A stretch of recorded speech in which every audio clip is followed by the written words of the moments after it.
hastalık toplum tarafından çok fazla bilinmiyor. Daha çok insanlar horlama normalmiş gibi kabul ediyor.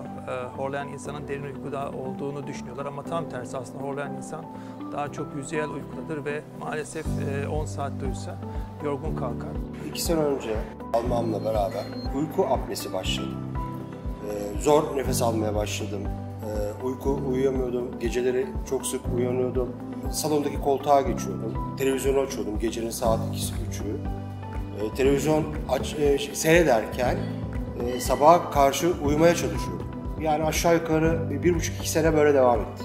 Göz altlarım morarmaya başlamıştı. Hakikaten o uykusuzluk çok zarar veriyordu bana.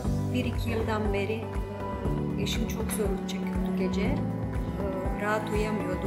Nefes alamıyordu birkaç saniye. Sonra derin bir nefesle uyanıyordu. Kendi horultuma kendim uyanıyordum gece.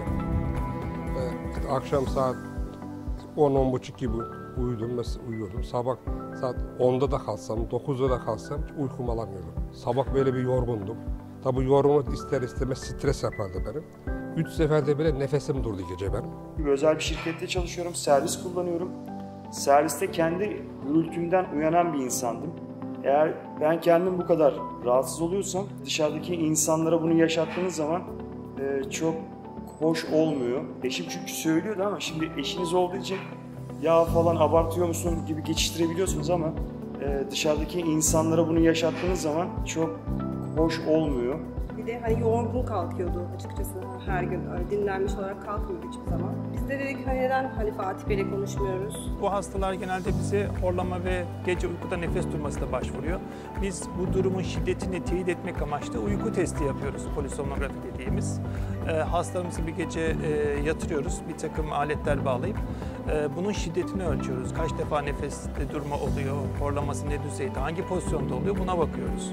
Buna göre hastaya bir takım önerilerde bulunuyoruz. Eğer hastamız cerrahi olacaksa öncesinde mutlaka bir uyku endoskopisi yapıyoruz. Uyku endoskopisinde aslında yapmak istediğimiz şey şu: bu horlamaya neden olan problem nereden kaynaklanıyor? Bu dil kökü mü, küçük dil mi, yumuşak damak mı, yoksa burundaki bir tıkanıklık mı, bademcik mi, ona karar veriyoruz.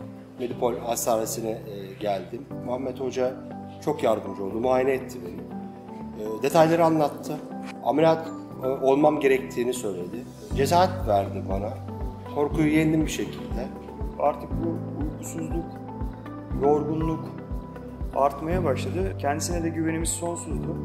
O da bizi sağ olsun yanıltmadı. Uyku laboratuvarına yattım. Böyle Fatih Hocam'la görüştüm. Fatih Hocam muayene etti. Yani böyle bir ameliyat olman lazım. Fatih Hocam ameliyat oldum.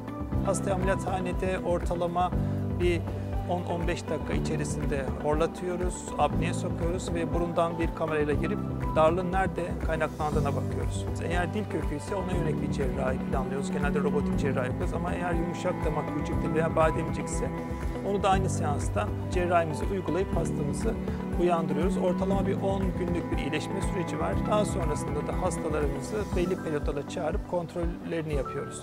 Şu anda çok rahatım. 44 yaşında uykuydum diyebilirim yani. Biz boşu boşuna stres yaşamışız, sıkıntı yaşamışız. 6 saat uyku bana rahat rahat yetiyor. Sabah kalktığım zaman çok dinç kalkıyorum. Çok rahat bir ameliyat geçirdim. Korkulacak hiçbir şey olmadığını ameliyattan sonra gördüm. Boşu boşuna 2 yıl bu stresi çekmişim. Uzun yıllardır hiç rüya görmüyordum.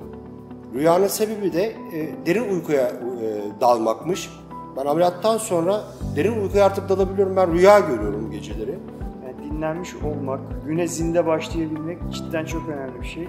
Ben artık o pozisyona geldiğimi görüyorum. Fatih Bey'in bence emeği, yönlendirmesi çok önemli. İyi ki bizi yönlendirmiş, iyi ki bizler onu dinlemişiz ve güvenmişiz. Kendisine ne kadar teşekkür etsek azdır.